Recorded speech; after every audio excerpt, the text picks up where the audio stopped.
It's all about AI. Here's what you need to know before the bell. Over the last few days, the market continues to perform fairly well. Yesterday, a big rally that took the markets to the top of its recent trading range. If the markets can climb today, we may break out of this trading range that we've been stuck in for the last 45 days on the S&P. That would certainly be a fairly bullish outcome, but a lot of this is all about AI, and the stocks that are driving the market are all those related to the AI story. It's going to change the world as we know it. No doubt about that. In fact, we wrote an article about this on Tuesday on our website about the AI revolution. Just simply go to realinvestmentadvice.com and click on the article, AI Revolution. Can't miss it. It's right there on the front page. But in the meantime, it is about AI. Apple, Microsoft, Google, Meta, Nvidia, AMD, Amazon.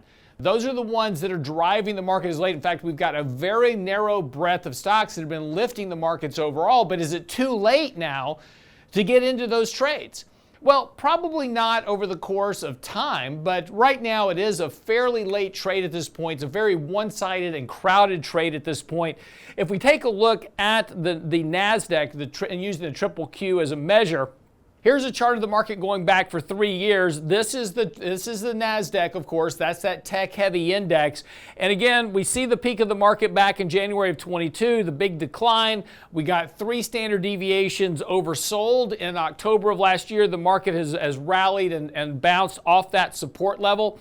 We've now rallied, and we're now pushing back up into 3 standard deviations on the overbought side of the market. So we're getting a fairly decent extension in the NASDAQ at this point on this current trade. Markets are getting fairly overbought on a MACD. We're still on a buy signal right now. In fact, on a weekly basis, we've been on a buy signal ever since that October low. That hasn't changed yet, but it is getting fairly extended.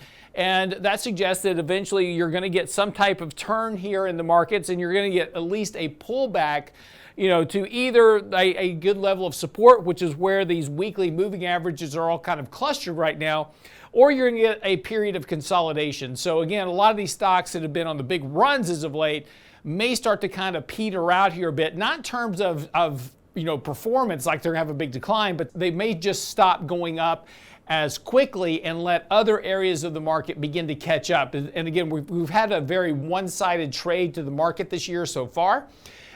So again, a rotation into some other sectors would not be surprising as well, particularly if we do start to see the economy slow down a bit. We may see this rotation from the cyclical back to some more of the defensive stocks, which have certainly been under pressure this year so far. But take a look at one of the darlings of the NASDAQ. Nvidia is a good example of what's going on. This is the same chart on a weekly basis of Nvidia now, and we can see where Nvidia peaked back in January of 2022. Obviously, at that point, as markets were rallying, the stock had gotten very excited here. Everybody was chasing Nvidia because of Bitcoin mining at the time. The stock got well into 3 standard deviation territory at that point on a weekly basis, hung there for a bit, obviously then corrected during 2022 as earnings came under pressure.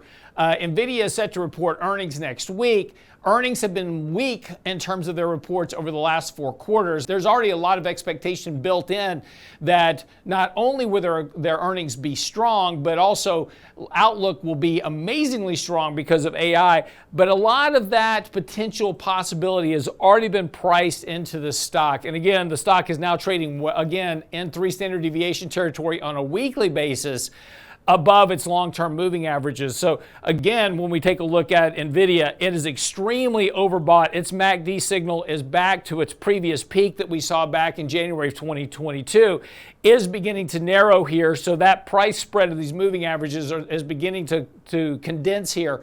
If that leads to a sell signal at some point, we should see a corrective move in Nvidia, which if you want to get into the stock, that'll provide you a better opportunity. And on our money flow signal, we've already got a sell signal here. And again, you can already see that the sell signal is beginning to start to build here in the market. So again, early signals suggest that the upside for Nvidia may be limited here in the short term. A weak earnings report next week that doesn't match these expectations of a stock that is already up 200% from its lows just since October. May lead to a bit of a correction and a better buying opportunity for the stock. AI is very important. It is going to change the world as we know it, and it's not too late to get in, but pick your spots and look for weakness in the markets that'll give you a better entry point to put that capital to work. I'm your host, Lance Roberts, and that's what you need to know before the bell.